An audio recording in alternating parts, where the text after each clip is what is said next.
Assalamualaikum warahmatullahi wabarakatuh. Salam sejahtera bagi kita semua.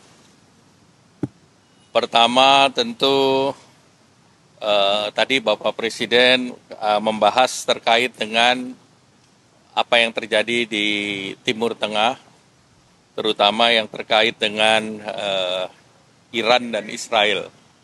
Terkait geopolitik nanti akan dijelaskan oleh Ibu Menteri Keuangan.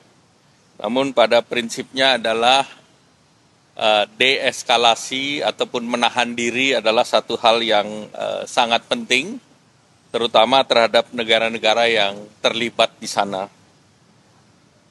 Dari sisi perekonomian, tentu kita melihat terjadi lonjakan harga minyak akibat serangan Israel ke kedutaan Iran di Damaskus, dan juga terhadap retaliasi yang dilakukan oleh Iran.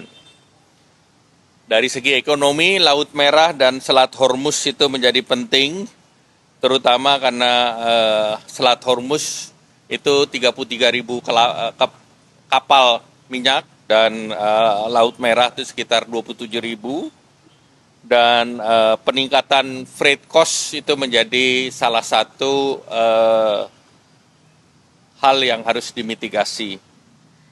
Secara fundamental, perekonomian Indonesia tumbuh solid 5%, dengan inflasi dalam rentang 2,5 plus minus 1%, neraca perdagangan masih surplus, dan cadangan devisa tadi disampaikan masih sekitar 136 miliar US dollar. Dari segi pasar keuangan, dolar indeks mengalami penguatan di tengah rilis data ekonomi Amerika yang menunjukkan penguatan. Kemudian eskalasi tentu meningkatkan ketidakpastian, dan tentu yang harus kita mitigasi adalah beralihnya aset ke safe haven, dalam hal ini US dollar, emas, nikel juga mengalami kenaikan.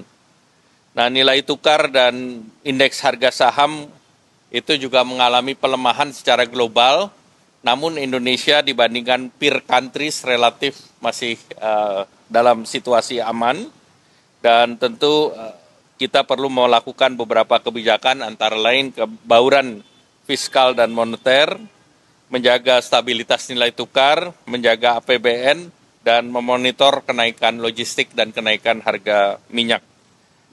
Sektor real, dampak depresiasi nilai tukar dan kenaikan ini salah satu yang dilihat, yang tentu sangat berpengaruh terhadap import, namun tentu efek juga terhadap eksportir mendapatkan devisa lebih banyak. Tentu ini plus minusnya kita harus jaga.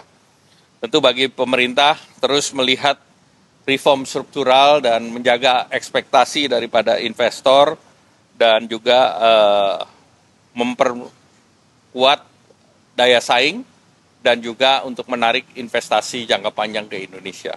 Jadi kepastian itu yang harus dijaga, dan tentu nanti berbagai skenario sudah dibahas, tentunya juga menjaga agar defisit tetap dalam rentang yang diperbolehkan oleh undang-undang. Demikian, terima kasih.